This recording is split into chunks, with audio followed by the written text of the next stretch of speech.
हाँ जी स्टूडेंट्स, आज का हमारा जो टॉपिक है वो है magnetic field on the axis of circular coil carrying current. ये हमारे पास एक सर्कुलर कॉइल है जो करंट कैरी कर रही है। मान लीजिए इसमें से करंट फ्लो करता है आई के बराबर।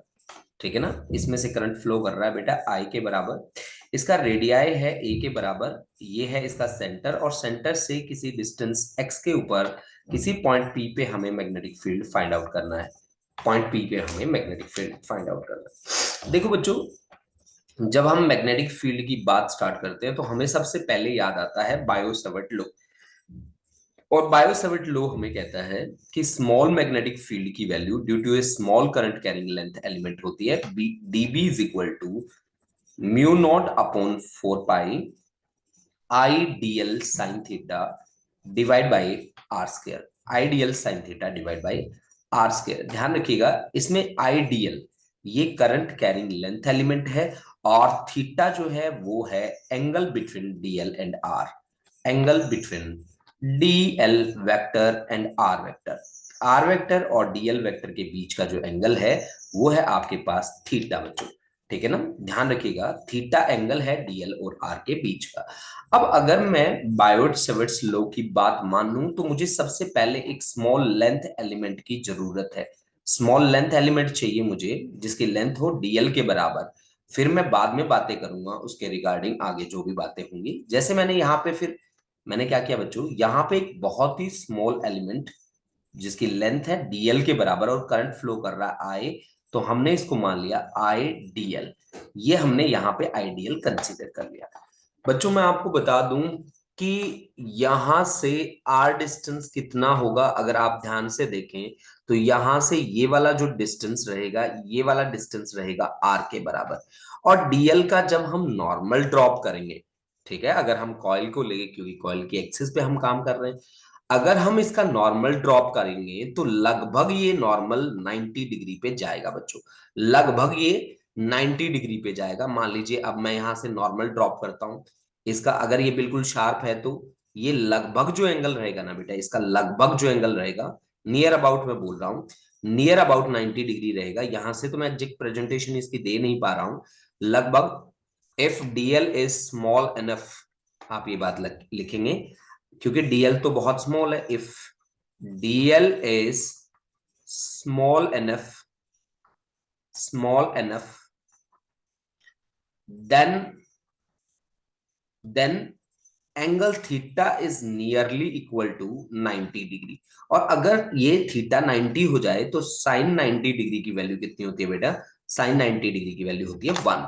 तो आपके पास फिर डीबी की वैल्यू कितनी बन के आई? डीबी की वैल्यू बन के आई बेटा म्यू नोट अपॉन 4 पाई, ये तो मैग्नेटिक कांस्टेंट है, I DL divide by are square के equal I. Ideal divide by are square के इक्वल आई। ये आया आपके पास small magnetic field due to small current carrying length element जिसकी लेंथ है डीएल के बराबर।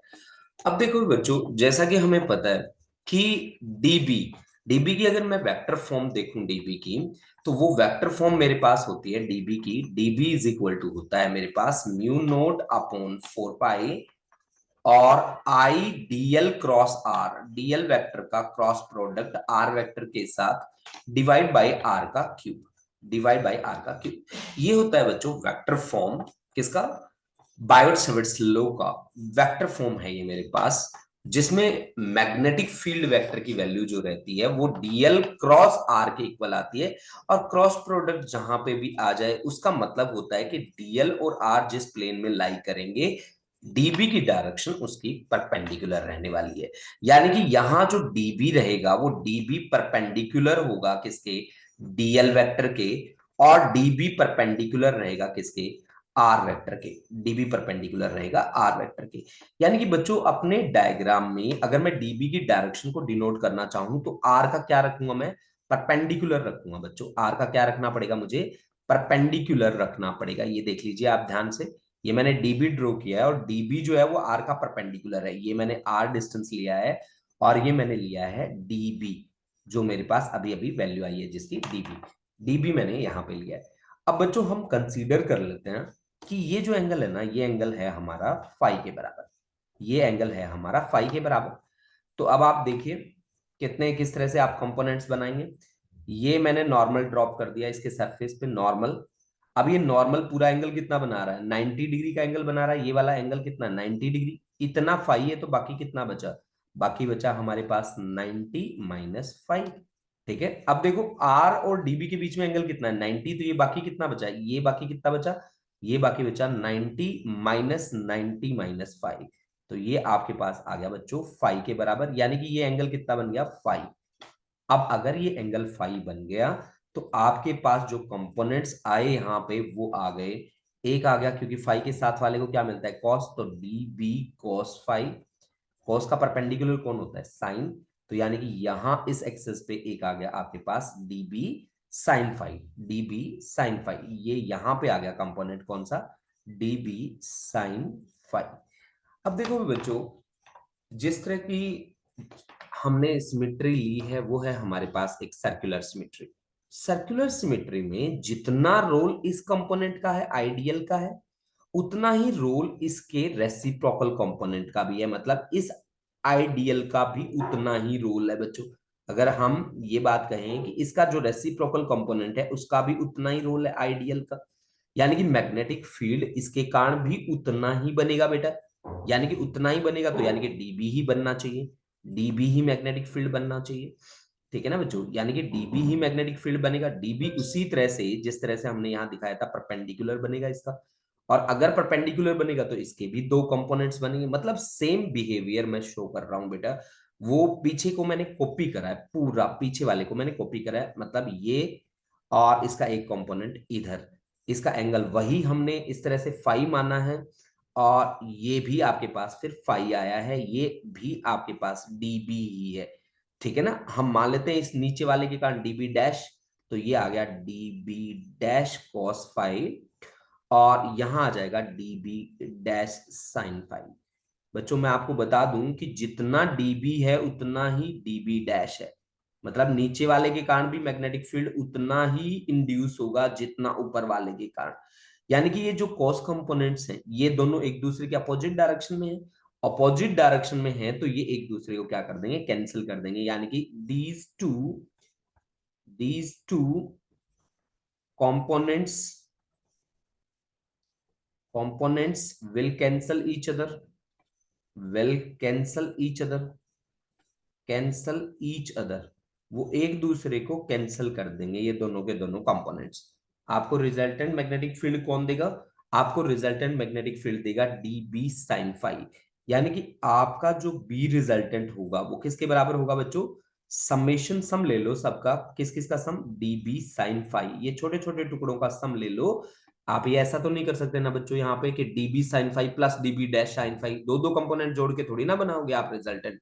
रिजल्टेंट तो केवल और केवल बनेगा किससे, केवल और केवल एक कंपोनेंट से बनेगा। वो एक कंपोनेंट क्या लिया हमने, डीबी साइन फाइव के इक्वल लिया। यानी कि b इज इक्वल टू कितना बनेगा आपके पास, summation of D B sine five. एक एक कंपोनेंट को जोड़ के हम रिजल्टेंट बनाएंगे बेटा। चलिए बच्चों स्टार्ट करते हैं फिर। b इज इक्वल टू हमने लिखा, b इज इक्वल टू हमने क्या लिखा, समेशन डीबी। समेशन डीबी की वैल्यू है हमारे पास mu note upon 4 pi, mu note upon 4 pi IDL divide by are square, IDL divide by are square into कितना, साइन फाइव। बच्चों यहाँ पे जो मुझे चीज दिख रही है जिसका समेशन हमें लेना चाहिए वो एक्चुअल में डीएल है। तो आप डीएल को अंदर रखो, बाकी सारी टर्म्स बाहर। यानी कि mu note upon 4 pi I by are square into sine five, और समेशन के अंदर केवल और केवल डीएल। हम आपको बता दें कि समेशन ऑफ डीएल का मतलब है total length of the circle, और सर्कल की जो टोटल लेंथ है वो इसकी सरकमफ्रेंस के बराबर रहेगी, और इसकी सरकमफ्रेंस रहेगी आपके पास 2 पाई आर के बराबर। यानी कि this is mu note upon 4 pi I by are square into sine five into into 2 pi r. और इसका जो रेडियस हमने लिया है वो आर नहीं लिया है, सर्कुलर कॉइल का रेडियस, वो रेडियस हमने लिया है बेटा ए के बराबर। वो रेडियस लिया है बच्चा हमने ए के बराबर। अब 2 पाई से 2 टू जा 4, 2 से 2 कैंसिल हो गया बच्चों। तो ये आ गया आपके पास mu note I into A divide by 2 R square into sine phi. Sine phi क्या होगा? साइन फाई होगा perpendicular over base, sorry, perpendicular upon hypotenuse, sorry, sine होता है परपेंडिकुलर अपॉन हाइपोटेन्यूज। तो ये आपके पास आ गया mu naught into I into A divide by 2r², perpendicular upon hypo. Perpendicular कितना है हमारा? ए, हाइपो कितना है हमारा? आर। तो यानी कि ये बन गया आपके पास mu not I into A divide by 2r³। 2r³, this is the resultant magnetic field. ये हमारा क्या आ गया? रिजल्टेंट मैग्नेटिक फील्ड आ गया। और यही हमारा फाइनल रिजल्ट है स्टूडेंट्स, यही हमारा फाइनल रिजल्ट है कि B इज इक्वल टू आया हमारे पास mu note I A divide by 2r³। ये हमारा फाइनल रिजल्ट है बच्चों। अब इस रिजल्ट में हल्की फुल्की मॉडिफिकेशंस हम कर सकते हैं बच्चों। जैसे एक मॉडिफिकेशन हम यहाँ करने वाले हैं अभी। जैसे हमने कहा कि अगर आप डायग्राम में ध्यान से देखो तो r is equal to, r का स्क्वायर किसके बराबर होना चाहिए? According to Pythagoras theorem this should be equal to a² plus x², यानी कि r की वैल्यू हमारी बन जाएगी under root of a² plus x²। Under root का मतलब होता है पावर 1/2। यानी कि यहां से फिर अगर मैं मैग्नेटिक फील्ड को लिखूं तो मैग्नेटिक फील्ड मेरे पास बन गया mu not I a² divide by 2 into a² plus x² raise to power कितना? 3/2। रेज टू पावर कितना? 3/2। 2 into a² plus x² raise to power कितना? 3/2। ये हमारा बन गया बेटा स्मॉल मैग्नेटिक फील्ड। स्मॉल नहीं है, ये कंप्लीट मैग्नेटिक फील्ड है सर्कुलर कॉइल के कारण, जिसका रेडियस a है। x क्या है बेटा? एक्सिस पे उसका क्या है? डिस्टेंस है बच्चा। x को ध्यान रखिएगा, एक्सिस पे डिस्टेंस है बच्चों। तो a² plus x² raise to power कितना? 3/2। हम चेक भी कर सकते हैं हमारे रिजल्ट को। कैसे? कि मान लीजिए if we have to find out the magnetic field at centre, ठीक है ना? If x becomes equal to 0, that is हमें क्या निकालना है? Magnetic field at centre. b magnetic field at centre of coil, at centre of coil, यानी कि हमें सेंटर ऑफ कॉइल पे मैग्नेटिक फील्ड निकालना है। तो B की वैल्यू फिर कितनी आ जाएगी? B की वैल्यू आ जाएगी mu naught I a² divide by 2 into a² का पावर 3/2, यानी कि a की क्यूब। a की क्या आ जाएगी बेटा? क्यूब आ जाएगी। ठीक है ना बेटा? a की क्यूब आ जाएगी। तो B इज इक्वल टू कितना आया हमारे पास? Mu not I divide by 2a। ये आपके पास क्या आ गया? Magnetic field at centre of circular coil. बच्चों कई बार हमें टर्न्स भी मेंशन होते हैं। अगर हमें नंबर ऑफ टर्न्स दिया हो फॉर फॉर n टर्न्स, अगर हमें नंबर ऑफ टर्न्स दे रखा हो n टर्न्स के लिए हम क्या करेंगे बच्चों? हमारे रिजल्ट को n से मल्टीप्लाई कर देंगे तो b इज इक्वल टू आ जाएगा mu not n I a², number of turn से मैंने मल्टीप्लाई कर दिया रिजल्ट को, 2 into a² plus x² raise to power कितना? 3/2। a² plus x² raise to power कितना? 3/2। हमने यहां मल्टीप्लाई कर दिया इसके साथ, नंबर ऑफ टर्न्स के साथ, नंबर ऑफ टर्न्स के साथ हमने मल्टीप्लाई कर दिया। तो हमारा फाइनल जो रिजल्ट है वो बन गया mu not n I a² divide by 2 into a² plus x²। a² plus x² हमारा रिजल्ट आ गया जी। अब देखो बेटा, हमने इस सर्कुलर कॉइल के साथ डील किया, जिस सर्कुलर कॉइल का रेडियस a के बराबर था। इसकी एक्सिस पे हमें किसी डिस्टेंस x पे मैग्नेटिक फील्ड निकालना था। वो मैग्नेटिक फील्ड मेरे पास आया mu note I a² divide by 2 into a² plus x² raise to power 3/2। अब देखो बेटा, हमने मैग्नेटिक फील्ड बनाया बच्चों, और मैग्नेटिक फील्ड बनाने का मतलब है अगर आप किसी भी मैग्नेट के साथ डील करें तो वहां हमेशा क्या बनेगा? डाइपोल बनेगा। मैग्नेट के केस में कभी भी मोनोपोल एग्जिस्ट नहीं करेगा, मैग्नेट के केस में हमेशा एग्जिस्ट करेगा डाइपोल। तो यानी कि यहाँ पे मैग्नेटिक डाइपोल की मोमेंट बननी चाहिए, यानी magnetic magnetic dipole moment, magnetic dipole moment कुछ ना कुछ बनेगा बेटा। मैग्नेटिक डाइपोल मोमेंट, इसको मैं कैपिटल M से डिनोट कर रहा हूं बच्चों। और मैग्नेटिक डाइपोल मोमेंट बेटा हमेशा याद रखना NIA होगा, जैसे नेशनल इन्वेस्टिगेटिंग एजेंसी है ना, उसके नाम से याद रखना इसको NIA। ठीक है, नंबर ऑफ टर्न्स अगर नहीं है तो ठीक है, करंट इनटू एरिया होगा ये, ठीक है ना बेटा। अगर इफ नंबर ऑफ टर्न्स हमारे पास 1 ही है केवल और केवल एक ही टर्न दिया है, तो मैग्नेटिक डायपोल मोमेंट हमारे पास बन जाएगा करंट इनटू एरिया। अगर ऊपर वाली कॉइल का मैं एरिया देखना चाहूं तो उसका एरिया होगा बेटा, जिसका रेडियस ए के बराबर है, उसका एरिया बनेगा पाई ए स्क्वायर। अब ए स्क्वायर तो है यहाँ पे, लेकिन पाई एब्सेंट है बेटा, तो पाई से ऊपर मल्टीप्लाई कर दो, पाई से नीचे मल्टीप्लाई कर दो, तो आई इंटू पाई ए स्क्वायर, इसकी जगह मैं लिख दूंगा mu naught into M divide by कितना बन जाएगा बच्चों ये 2 pi A square plus X square raise to power कितना 3/2, रेज टू पावर कितना बच्चों 3/2। ये आपके पास आ जाएगा बेटा magnetic field in terms of magnetic dipole moment, magnetic dipole moment की टर्म में आ जाएगा। अब कुछ बातें आपने 10th क्लास लेवल पे भी पढ़ी हैं। अब आप सोचोगे कि 10th लेवल पे भी हमने इसको पढ़ रखा था, बिल्कुल पढ़ रखा था बच्चों, 10th लेवल पे भी आपने इसको पढ़ा था। और वो बातें आपकी कुछ इस तरह की हैं कि मान लीजिए ये आपके पास कॉइल है और इस कॉइल में से ऐसे करंट फ्लो कर रहा है। आई होप ये एंटी क्लॉकवाइज मैंने प्रेजेंटेशन दी है, एंटी क्लॉकवाइज, बिल्कुल एंटी क्लॉकवाइज करंट फ्लो कर रहा है। तो ये कॉइल किसकी तरह बिहेव करती है, किस पोल की तरह बिहेव करती है, इसका फ्रंट फेस किसकी तरह बिहेव करता है, ये करंट फ्लो कर रहा है इसमें से आई, ये इस तरह से करंट फ्लो कर रहा है, एंटी क्लॉकवाइज डायरेक्शन में करंट फ्लो कर रहा है। तो ये एक्चुअल में नॉर्थ पोल की तरह बिहेव करता था बच्चों। ये फिर front face of the coil behaves like the north pole, behaves like the north pole. और अगर इसी कॉइल में करंट फ्लो कर रहा होता किस तरह से, क्लॉकवाइज डायरेक्शन में, क्लॉकवाइज डायरेक्शन में अगर करंट फ्लो कर रहा होता तो फिर हमारे पास सीन कुछ इस तरह का क्रिएट होता बच्चों। क्लॉकवाइज डायरेक्शन में करंट फ्लो कर रहा है इस तरह से, ठीक है ना जी, इस तरह से क्लॉकवाइज डायरेक्शन में अगर करंट फ्लो करता है तो इस कॉइल का फ्रंट फेस किसकी तरह बिहेव करेगा, साउथ की तरह बिहेव करेगा, साउथ की तरह बिहेव करेगा। ये देख लीजिए, ये फिर किसकी तरह बिहेव करेगा बेटा, साउथ की तरह बिहेव करेगा। अगर करंट मेरा क्लॉकवाइज फ्लो कर रहा है तो उसका फ्रंट फेस साउथ की तरह बिहेव करेगा। अगर करंट मेरा एंटी क्लॉकवाइज फ्लो कर रहा है तो फिर वो नॉर्थ की तरह बिहेव करेगा। यानी कि कहने का मतलब ये है बच्चों कि ये अपने आप में क्या बन जाता है, एक डाइपोल बन जाता है। इसका फ्रंट फेस जे साउथ है तो बैक फेस इसका नॉर्थ होगा, जैसे इसमें दूसरी कॉइल में फ्रंट फेस नॉर्थ है तो बैक फेस उसका साउथ होगा। ये बात आप ध्यान रख के चलिए। अब देखो भी बच्चों, मान लीजिए कि यहाँ पे ऐसा भी हो सकता है कि बहुत बार आपको ऐसा बोला जाए, जैसे इस कॉइल का रेडियाई ए है और आपको ए डिस्टेंस पे काम करना पड़ जाए, आपको ए डिस्टेंस पे ही काम करना पड़ जाए।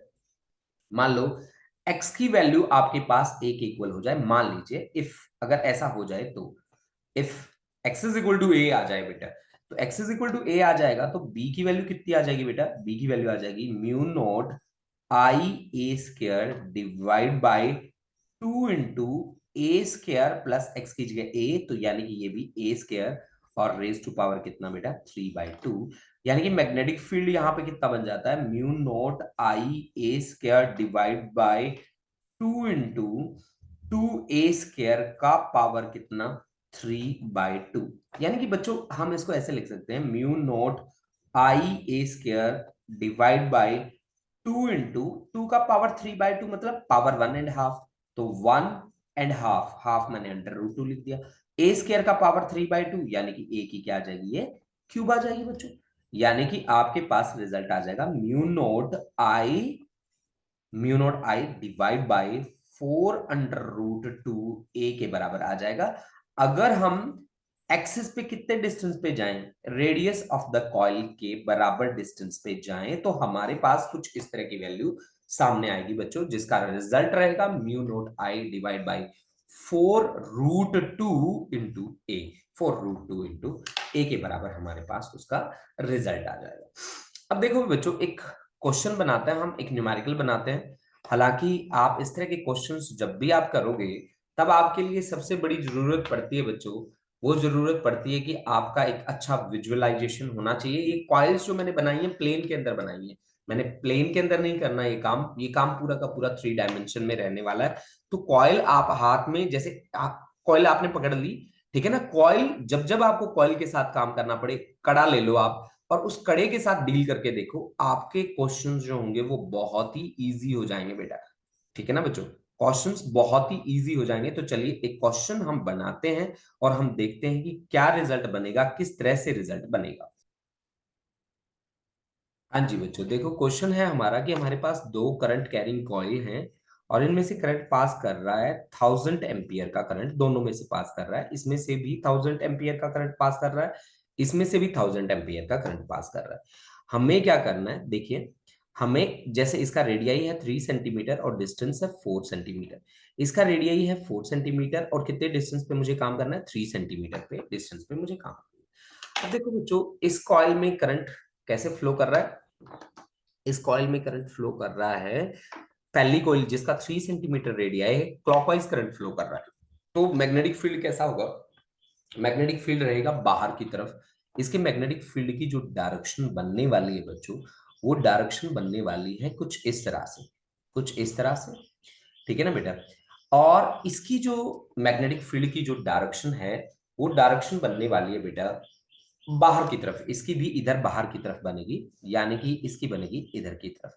यानी कि ओ पॉइंट पे मैग्नेटिक फील्ड कितना आना चाहिए, मैं आपको बता दूं कि एक कॉइल के कारण इधर आएगा, इसका इधर आएगा और इसका इधर आएगा, यानी कि दोनों के दोनों क्या होंगे बेटा, सबट्रैक्ट होंगे।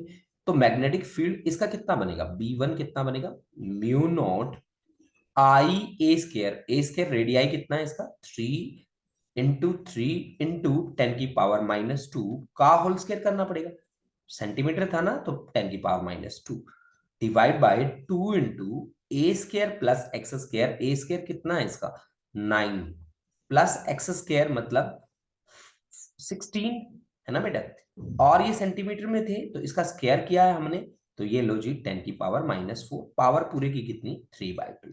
इसी तरह से यहां पे भी मैग्नेटिक फील्ड इसका कितना होगा बच्चा, mu not I A square, radii है इसका 4×4 = 16 इंटू 10⁻⁻⁴, मैं लिख देता हूं, स्केयर करना था मुझे, डिवाइड बाय 2 इंटू वही आपके पास 16 प्लस 9, ये सेंटीमीटर था और इसका स्केयर था, तो मैंने 10⁻⁻⁴ से मल्टीप्लाई कर दिया, पावर हो गया 3/2।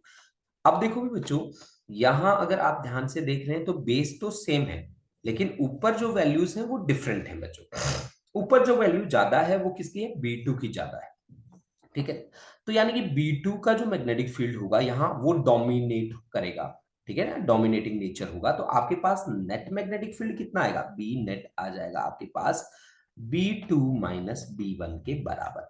दोनों का बेस तो सेम है, बेस सेम है, बाकी जो चीजें कॉमन आ रही है वो कॉमन ले लो, जैसे म्यू नॉट आई, ठीक है ना, into 10⁻⁻⁴, right, divide by 2 into 16 plus 9 कितना हो गया, 25 इंटू 10⁻⁻⁴, पावर कितना इसका 3/2। ये सब कुछ तो कॉमन आ गया, अंदर बचा आपके पास कितना, 16 माइनस 3 3 9, 16 माइनस 9।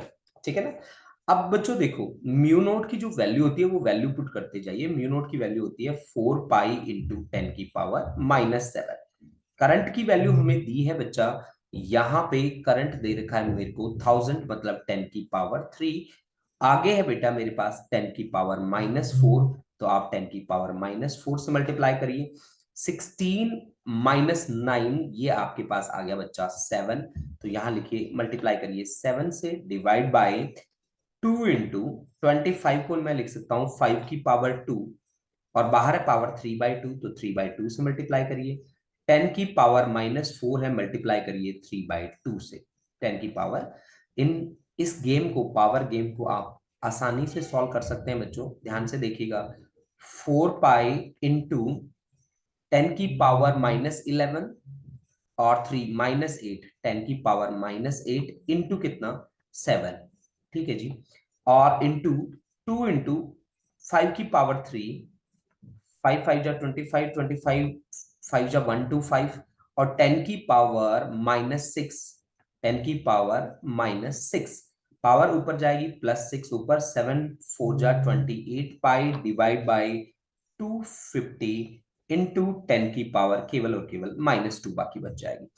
यानी कि मैं इसको लिख सकता हूं 28 pi divide by 25 into 10⁻³ 25 one जा 25, 3 बाकी बच गया 1.1 या 1.1 पाई और इंटू 10⁻³ क्या टेस्ला, यानी कि 1.1 pi milli tesla. This is the final answer for this question.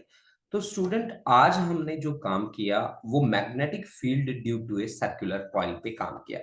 बच्चों आप इसे ध्यान से प्रिपेयर करें, बहुत ही अच्छा टॉपिक है, बहुत ही इंटरेस्टिंग है। चलो, थैंक यू सो मच बच्चों, थैंक यू।